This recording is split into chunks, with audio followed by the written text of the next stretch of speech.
History history ইতিহাসের ফিরোজ শাহ তুগলক। তোমরা সবাই মন দিয়ে শোনো, লেখো, সবাই লাইক অ্যান্ড সাবস্ক্রাইবটা অবশ্যই দিয়ে দাও। ফিরোজ শাহ তুগলক 1309 থেকে 20 সেপ্টেম্বর, যিনি তৃতীয় ফিরোজ নামে পরিচিত। 1351 সাল থেকে 1388 সালে তার মৃত্যু পর্যন্ত দিল্লি সুলতান ছিলেন। সিন্ধু ঠাট্টায় তার চাচাতো ভাই মুহাম্মদ বিন তুগলকের মৃত্যুর পর তিনি তার স্থলাভিষিক্ত হন। তার পিতা ছিলেন সিপাহসালার মালিক রজব, যিনি রাজবংশের প্রতিষ্ঠাতা। গিয়াসউদ্দিন তুগলকের ভাই ছিলেন, যদিও তার মা ছিলেন ভারতীয় উপমহাদেশের পাঞ্জাবের আবহাওয়া থেকে আগত একজন রাজকন্যা।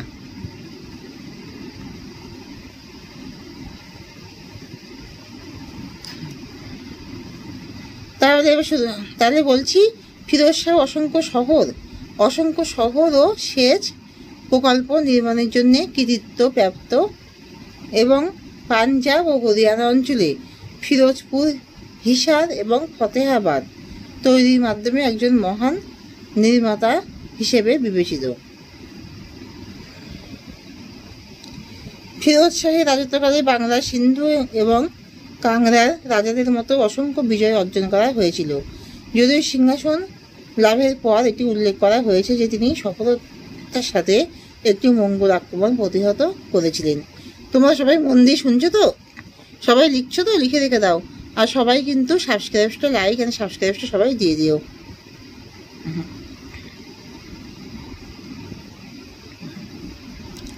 সুলতানের পটভূমি, প্রাথমিক জীবন এবং তার পিতামাতার উৎপত্তি সম্পর্কে তথ্যের অন্যতম প্রধান উৎস হল তারিখি ফিরোজশাহী।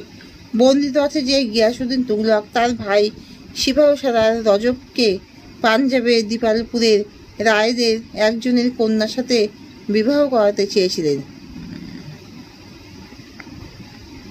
এবং পরে রানা মল ভাট্টির জাত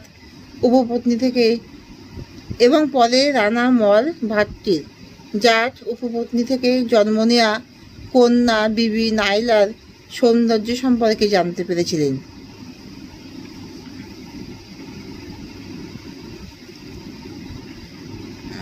গিয়াসউদ্দিন তুগলক রায়দের কাছে বিয়ের প্রস্তাব পাঠান, কিন্তু তিনি তা প্রত্যাখ্যান করেন, যার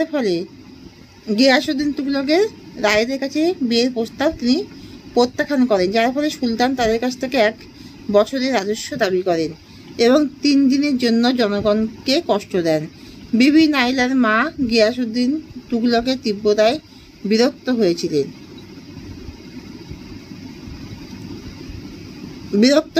বলে লেখা হয়েছিল এবং পরিস্থিতি শান্ত করার জন্য বিবি নাইলা তার প্রস্তাব গ্রহণ করেছিলেন। সিপাহসালার রজবকে বিয়ে করার পর তার নাম পরিবর্তন করে সুলতান বিবি কাদবানু রাখা হয়। ফিরোজ শাহ যখন 7 বছর বয়স ছিল তখন তার বাবা সিপাহসালার রজব মারা যান এবং গিয়াসউদ্দিন তুগলক তাকে লালন পালন করেন। তার নামের সাথে তুগলক শব্দটি সংযোজন করাকে সুবিধার কারণে একটি আধুনিক পরিবর্তন বলে জানা গেছে। রাজ্য পরিচালনা এবং রাজপরিবারের কর্তব্য ও কার্যাবলী পরিচালনায় ফিরোজ শাহকে গিয়াসউদ্দিন তুগলক এবং মুহাম্মদ বিন তুগলকের পরামর্শে পরিচালিত করা হয়েছিল। গিয়াসউদ্দিন তুগলক ও মুহাম্মদ বিন তুগলকের পরামর্শে পরিচালিত করা হয়েছিল। 14 বছর বয়সে গিয়াসউদ্দিন তুগলক দিল্লির সিংহাসনে বসেন এবং তিনি সুলতানের সাথে ভ্রমণ করেন, জনগণের বিষয় সম্পর্কে জ্ঞান অর্জন করেন। মুহাম্মদ বিন তুগলকের সিংহাসনে আরোহণের পর প্রায় 16 বছর বয়সী ফিরোজ শাহ নায়েব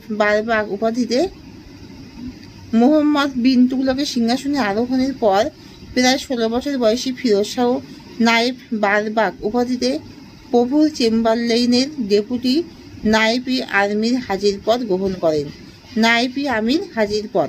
গ্রহণ করেন এবং 12,000 ঘোড়ার নেতৃত্ব দেন। রাজস্ব। মুহাম্মদ বিন তুগলকের মৃত্যুর পর 1351 সালের 23 মার্চ সিন্ধুর তীরে ফিরোজ শাহ সিংহাসনে বসেন। তারিখি ফিরোজশাহী অনুসারে একদল মঙ্গল একটি মালবাহী ট্রেন লুট করে ফিরোজের শিবিরের দিকে অগ্রসর হচ্ছিল, যার ফলে যুদ্ধ শুরু হয়, যেখানে ফিরোজ জয়ী হয় এবং মঙ্গলদের দ্বারা সুরক্ষিত বন্দীদের মুক্ত করা হয়। ফিরোজ পরাজিত মঙ্গলরা তাদের শিবির ছেড়ে তাদের দেশে ফিরে যায়।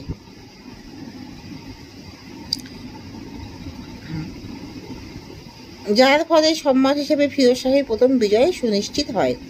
এই সময় সাম্রাজ্যের খাজাই জাহান ভুল তথ্যের মাধ্যমে ধারণা হয়েছিল যে ফিরোজ শাহ নিখোঁজ এবং তাকে মৃত ধরে নেওয়া হয়েছে, যার ফলে তিনি মোহাম্মদ বিন তুগলকের এক ভণ্ড পুত্রকে সিংহাসনে বসাতেন। কিন্তু ফিরোজ জীবিত থাকার বিষয়টি জানতে পেরে তিনি শান্ত প্রতিষ্ঠা না হওয়া পর্যন্ত দিল্লিতে 20,000 সৈন্য সংগ্রহ করেন। এই খবর শুনে ফিরোজ তার সম্ভ্রান্তদের সাথে সর্বসম্মতভাবে একমত হন যে মোহাম্মদ বিন তুগলকের একমাত্র কন্যা ছিল এবং সেখান থেকে মুলতান, দিপালপুর এবং অযোধনের মধ্য দিয়ে যাত্রা করেন। দিল্লির উদ্দেশ্যে যাত্রা করার জন্য এই শহরগুলি থেকে সৈন্য সম্ভ্রান্ত এবং সাধারণ মানুষের একটি বিশাল বাহিনী সংগ্রহ করেন। রাজহত্যার চেষ্টা গিয়াসুদ্দিন তুগলকের কন্যা খুদাওয়ান্ত জাদা তার স্বামীর সাথে ফিরোজকে দেখতে আসার সময় ঈর্ষার বশবর্তী হয়ে তাকে হত্যা ষড়যন্ত্র করেন। শুক্রবারের নামাজের পর খুদাওয়ান্ত জাদার সাথে দেখা করতে আসা ফিরোজ শাহের রীতি ছিল, কিন্তু শুক্রবার নামাজের পর খুদাওয়ান্ত জাদার সাথে দেখা করতে আসা ফিরোজ শাহের রীতি ছিল, কিন্তু তার আগমনের সাথে সময় গোপন সংকেত পাওয়া দেখে তিনি তার পেশা ত্যাগ করেন এবং তার একজন সম্ভ্রান্ত ব্যক্তি রায় চিরু ভাতৃর কাছ থেকে তরবারিটি কেড়ে নেন। এর কিছুক্ষণ পরে তিনি তার মুখোমুখি হন এবং তার স্বামীর নির্বাসনের পাশাপাশি তাকে অবিলম্বে অবসর দাবি করেন।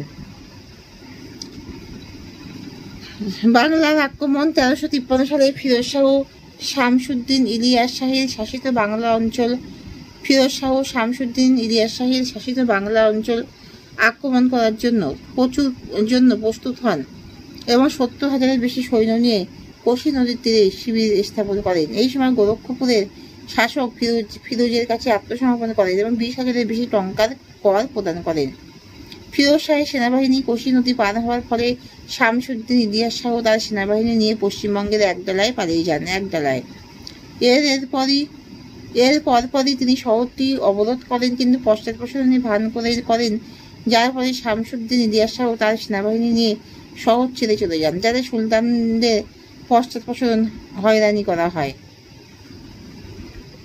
সুলতানের সেনাবাহিনী গোপনে তাতার খান, মালিক দিলান এবং মালিক হিসাম নাওয়ার নেতৃত্বে 3টি বিভাগে বিভক্ত হন এবং বাংলার সেনাবাহিনীর উপর আক্রমণ চালানো হয়, যার ফলে শামসুদ্দিন ইলিয়াস শাহের 1,80,000 লোক হতাহত হয় এবং শেষ পর্যন্ত তিনি পশ্চাৎপসরণ করেন। তাতার খান ফিরোজকে বাংলা দখল করতে রাজি করানোর চেষ্টা করেন, কিন্তু তিনি তা প্রত্যাখ্যান করেন, বলেন যে পূর্ববর্তী দিল্লি সুলতান রায়কে দখল করেছিলেন, তবে এই অঞ্চলে জলাভূমির কারণে এটি বিচক্ষণতার কাজ ছিল না। ফিরোজের দ্বিতীয় আক্রমণের আগে সোনারগাঁওয়ের রাজা শামসুদ্দিন ইলিয়াস শাহ কর্তৃক নিহত হন এবং তার জামাতা জাফর খান দিল্লিতে জাফর খানের দাবিতে প্রতিশোধ নেওয়ার জন্য প্রস্তুত নিয়ে হিসারে ফিরোজের দরবারে পালিয়ে যান। ফিরোজ শাহের যুদ্ধের প্রস্তুতির কথা শুনে শামসুদ্দিন ইলিয়াস শাহ একডালা থেকে বাংলার গভীরে সোনারগাঁওয়ে পালিয়ে যান এবং আরও নিরাপদ অবস্থানের জন্য এগিয়ে যান। প্রথম আক্রমণের মতো 1358 সালে ফিরোজ 70,000 সৈন্যের একটি সেনাবাহিনী সংগ্রহ করে বাংলার দিকে অগ্রসর হন, যার ফলে তুগলক রাজবংশের দ্বিতীয় সুলতান মোহাম্মদ বিন তুগলকের অভিযানের সময় জৌনপুর শহরটি নামকরণ করা হয়। একই সাথে শামসুদ্দিন ইলিয়াস শাহ মারা যান এবং তার পুত্র সিকান্দার শাহ তার স্থলাভিষিক্ত হন, যাকে তখন দিল্লি সেনাবাহিনী একডালায় অবরোধ করার কথা ছিল। যুদ্ধের ফলাফলের ফলে সিকান্দার শাহের সাথে শান্তি চুক্তি স্বাক্ষরিত হয়, এই শর্তে যে জাফর খান সোনারগাঁওয়ে তার আধিপত্য পুনরুদ্ধার করবেন, যা গৃহীত হয়। ফিরোজ শাহ এবং সিকান্দার শাহ উভয় চুক্তির স্মরণে হাতি এবং ঘোড়া সহ উপহার পাঠাবেন। বাংলা থেকে ফিরে আসার পর ফিরোজ শাহ অধুনা ওড়িশার তাজপুরের রায়দের সাথে সংঘর্ষের মুখোমুখি হন এবং 1307 সালে তিনি বন্দী এবং যুদ্ধের মালামাল যেমন ঘোড়া এবং গবাদি পশু নিয়ে এই অঞ্চলে আক্রমণ করেন। এরই মধ্যে ওড়িশার রায় আত্মসমর্পণ করেন এবং বার্ষিক হাতির কর প্রদানের প্রতিশ্রুতি দিয়ে শান্তির জন্য মামলা করেন। ফিরোজ খবর পেয়েছিলেন যে কাংড়ার রায় তার রাজ্য আক্রমণ করছে এবং তার কিছু জেলা লুণ্ঠন করছে। যার ফলে তিনি নাগরকোটের দিকে যাত্রা শুরু করেন। সিরহীন শহরের মধ্যে দিয়ে যাওয়ার সময় তিনি সরস্বতী নদীকে মারকন্ডা নদীর সাথে সংযুক্ত করে একটি খাল তৈরি করেন এবং ফিরোজপুর নামে একটি দুর্গ নির্মাণ করেন। সুলতানের সেনাবাহিনীকে বাংলাদেশ লুণ্ঠন করে এবং 6 মাস ধরে রায়ের দুর্গ অবরোধ করে রাখে। কৈলাস পালের অধীনে পাঞ্জাব ও হিমাচল প্রদেশে অবস্থিত নূরপুর রাজ্য ফিরোজ শাহের সাথে রাজত্ব করেছিলেন। তুগলক রাজবংশের একজন মহান মৃত্যু হিসেবে খ্যাত ছিলেন, যিনি ফিরোজ শাহের সাথে রাজত্ব করছিলেন, যিনি তুগলক রাজবংশের একজন মহান মৃত্যু হিসেবে খ্যাত ছিলেন। পাঞ্জাব ও হিমাচল প্রদেশে অবস্থিত নূরপুর রাজ্য, যিনি ফিরোজ শাহের সাথে রাজত্ব করছিলেন। লেখা হয়েছিল যে খোরাসানি গভর্নর তাতার খান কৈলাস পাল কর্তৃক পরাজিত হয়েছিলেন এবং পাঞ্জাব আক্রমণের সময় গাত্রদের দ্বারা নিহত হয়েছিলেন। এই বিজয়ের পুরস্কার হিসেবে তাকে 5,000 মনুষ্যত্ব উপহার দেওয়া হয়। খাট্টার বিজয় 1362 সালে ফিরোজ শাহ 90,000 ঘোড়া এবং 480টি হাতে নিয়ে ঠাট্টার উদ্দেশ্যে যাত্রা করেন, যেখানে তিনি সিন্ধু নদীতে তার বিজয়ের জন্য সেনাবাহিনীর সাথে নৌকার একটি বিশাল বহর সংগ্রহ করেন। ফিরোজের ঘোড়াগুলি একটি মহামারীতে আক্রান্ত হয়, যা তাদের 3 চতুর্থাংশকে নিশ্চিহ্ন করে দেয় এবং তিনি তার শক্তি ফিরে পেতে এবং আরো ঘোড়া সংগ্রহ করতে গুজরাটে ফিরে যাওয়ার সিদ্ধান্ত নেন। তার সেনাবাহিনীর খাবারের অভাব হয় এবং তার সৈন্যরা ক্ষুধার্ত হতে শুরু করে। বিশ্বাসঘাতক গাইডরা তাদের এমন জায়গায় নিয়ে যাওয়ার পর পরিস্থিতি আরো খারাপ হয়, যেখানে কোনো মিষ্টি জল ছিল না, যার ফলে তাদের কিছু মৃত্যুদণ্ড কার্যকর করা হয়, যার ফলে বাকি গাইডরা সেনাবাহিনীকে গুজরাটের উর্বর সমভূমিতে নিয়ে যেতে বাধ্য হয়। 1363 সালে ফিরোজ তার বাহিনীকে পুনরায় শক্তিশালী করার পর ঠাট্টায় আকস্মিক আক্রমণ শুরু করে তার অভিযান চালিয়ে যান, যার ফলে যারা তাদের জমি চাষ করছিল তারা পোড়ামাটি নীতি প্রয়োগ করে তাদের ক্ষেত ধ্বংস করে এবং সিন্ধু নদীর পশ্চিমে কাদা দুর্গে আশ্রয় নেয়।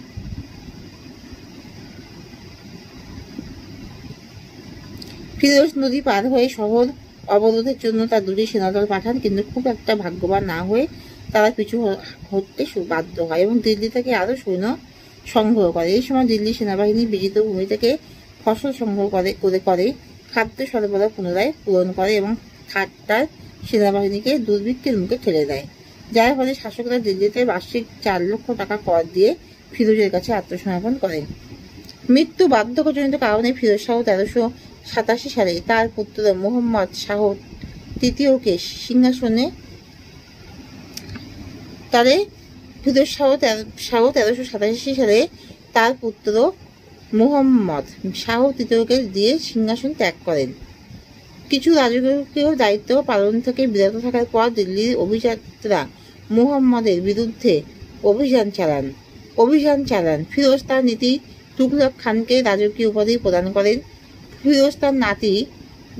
তুগলক খানকে রাজকীয় উপাধি প্রদান করেন, যিনি তার মৃত পুত্র ফতেহ খানের পুত্র, যিনি 1378 সালে মারা যান। 1 বছর পর 1388 সালে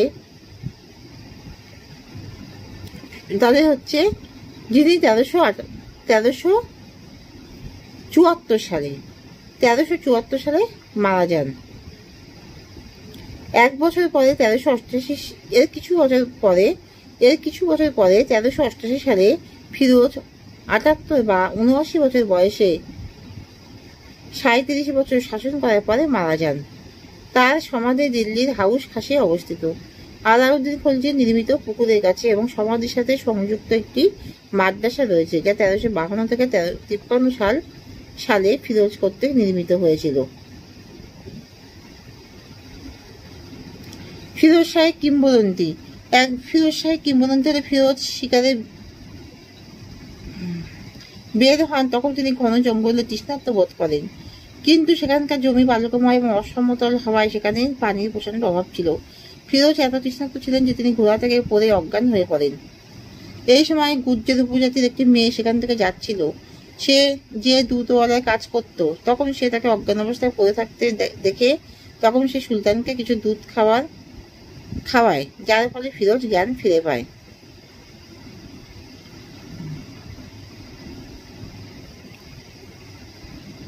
এরপর থেকে তিনি প্রায় একই জায়গায় আসা শুরু করেন। সুলতান যখনই শিকার করতে যেতেন তিনি গুর্জর উপনিবেশে যেতেন। শীঘ্রই সম্রাট ফিরোজ শাহ তুগলক এবং গুর্জর ভালো বন্ধু হয়ে ওঠেন। পরে ফিরোজ সিংহাসনে আরোহণ করার পর তিনি তার গ্রামে যান এবং গুজরির কাছে বিবাহের প্রস্তাব দেন। তাই তিনি এরপর থেকে প্রায় একই জায়গায় আসা শুরু করেন। সুলতান যখন শিকার করতে যেতেন তিনি গুর্জর উপনিবেশে যেতেন। শীঘ্রই সম্রাট ফিরোজ শাহ তুগলক এবং গুজরি ভালো বন্ধু হয়ে ওঠেন। পরে ফিরোজ সিংহাসনে আরোহণের পর তিনি তার গ্রামে যান এবং গুজরির কাছে বিবাহের প্রস্তাব দেন এবং তাকে দিল্লির সিংহাসনে তার সাথে যেতে বলেন। কিন্তু গুজরি হিসার ত্যাগ করতে অস্বীকৃতি জানায়, কারণ তিনি ভেবেছিলেন সুলতানের অন্যান্য রানীরা তার সাথে সঠিক আচরণ করবে না। কথিত আছে যে সম্রাট গুজরিকে বিয়ে করার জন্য দিল্লি থেকে হিসারে তার দরবারে স্থানান্তরিত করেন। গুজরিকে বিয়ে করার জন্য দিল্লি থেকে হিসারে তার দরবার স্থানান্তরিত করেন। সেখানে তাদের বিয়ের পর তিনি তার প্রেমিকা গুজরির জন্য এই বিশেষ প্রাসাদটি তৈরি করেন। তিনি ফিরোজের প্রিয় স্ত্রী।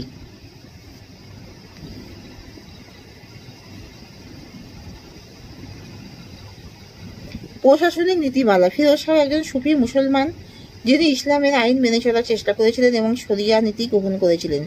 কয়েকটি গুরুত্বপূর্ণ ছাড় দিয়েছিলেন তিনি ধর্মতত্ত্ববিদদের জন্য।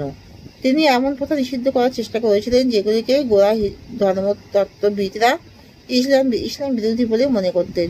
যার একটি উদাহরণ হল মুসলিম নারীদের সাধুদের কবরে উপাসনা করতে যাওয়ার উপর নিষেধাজ্ঞা। মুসলিম নারীদের সাধুদের কবরে উপাসনা করতে যাওয়ার জন্য নিষেধাজ্ঞা। তিনি বেশ কয়েকটি সম্প্রদায়ের উপর নির্যাতন চালাতেন যেগুলিকে মুসলিম ধর্মতত্ত্ববিদরা ধর্মবিরোধী বলে মনে করতেন। ফিরোজ তার চাচাতো ভাই মুহাম্মদের শাসনামলে করা ভুলগুলিকে ফিরোজ তার চাচাতো ভাই মুহাম্মদের শাসনামলে করা ভুলগুলিকে হৃদয়ে ধারণ করেছিলেন। তিনি দাক্ষিণাত্যে স্বাধীনতাকে স্বীকৃতি দিয়েছিলেন এবং সুলতান হিসেবে নির্বিচারে দানশীল এবং উদার ছিলেন। যোগ্যতার ভিত্তিতে পদ প্রদানের পরিবর্তে ফিরোজ একজন সম্ভ্রান্ত ব্যক্তির পুত্রকে তার পিতার মৃত্যুর পর তার পদ এবং জায়গিরের উত্তরাধিকারী হতে অনুমতি দিয়েছিলেন। সেনাবাহিনীতে একই কাজ করা হতো, যেখানে একজন বৃদ্ধ সৈনিক তার পুত্র জামাতা এমনকি তার দাসকেও তার স্থানে পাঠাতে পারতেন। তিনি মুহাম্মদ দ্বারা উত্তরিত জমির করও কমিয়েছিলেন। ফিরোজের রাজত্বকালে মধ্যযুগীয় ভারতের দুর্নীতির সর্বশ্রেষ্ঠ যুগ হিসেবে বর্ণনা করা হয়েছে। তিনি একজন বিচলিত সৈনিককে একটি সোনার টাঙ্কা দিয়েছিলেন যাতে সে তার নিম্নমানের ঘোড়াটি পাশ করার জন্য কেরানিকে ঘুষ দিতে পারে। ফিরোজ শাহের রাজত্বকালে প্রশাসনিক সংস্কার এবং ভারতে ইসলামী শাসন সুসংহত করার লক্ষ্যে আগ্রাসী ধর্মীয় নীতি উভয়ই ছিল। একজন ধর্মপ্রাণ মুসলিম হিসেবে তিনি শরিয়া আইন প্রয়োগের প্রচেষ্টার জন্য পরিচিত, যার মধ্যে হিন্দুদের উপর ব্যাপক নির্যাতন এবং তাদের ধর্মীয় প্রতিষ্ঠান ধ্বংস অন্তর্ভুক্ত ছিল। ফিরোজ গয়ার দক্ষিণার সূর্য মন্দিরে সূর্যকুণ্ড সংস্কার করেন এবং এর মহত্ত্ব স্বীকার করেন।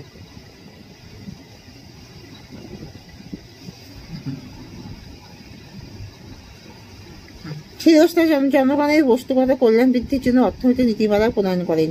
অনেক বিশ্রামাগার, বাগান এবং সমাধি নির্মিত হয়। তিনি দিল্লিতে অনেক সরকারি ভবন নির্মাণ করেন।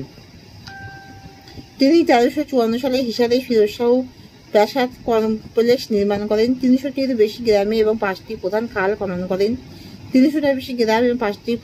খনন করেন, যার মধ্যে পৃথ্বীরাজ চৌহান যুগের পশ্চিম যমুনা খালের সংস্কার অন্তর্ভুক্ত ছিল, যাতে সেচের মাধ্যমে শস্য ফল উৎপাদনের জন্য আরও জমি চাষের আওতায় আনা যায়। ফিরোজ শাহ দিল্লির আশেপাশে বেশ কয়েকটি শহর প্রতিষ্ঠা করেন, যার মধ্যে রয়েছে জৌনপুর, ফিরোজপুর, হিসার, হানসি, ফিরোজাবাদ, ফতেহাবাদ। পরবর্তী শাসকরা এর ভবনগুলি ভেঙে ফেলার এবং এসপোলিয়াকে নির্মাণ সামগ্রী হিসেবে পুনরুদ্ধার করার ফলে ফিরোজাবাদের বেশিরভাগ অংশ ধ্বংস হয়ে যায়। তিনি মিরাট থেকে 2টি অশোকের স্তম্ভ হরিয়ানায় যমুনানগর জেলার রাধুরের কাছে একটি টোকরা সাবধানে কাটা এবং রেশমে মোড়ানো গরুর গাড়িতে দিল্লিতে নিয়ে আসেন।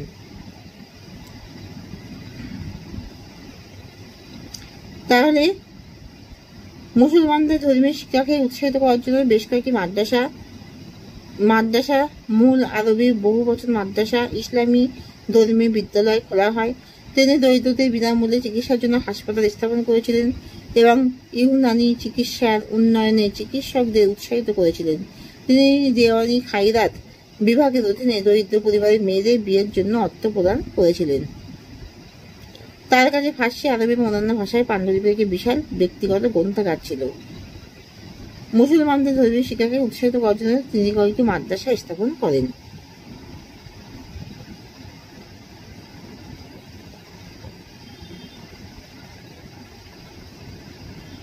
তাহলে এখানেই শেষ করছি। সবাই কিন্তু সাবস্ক্রাইবটা দিয়ে দিও।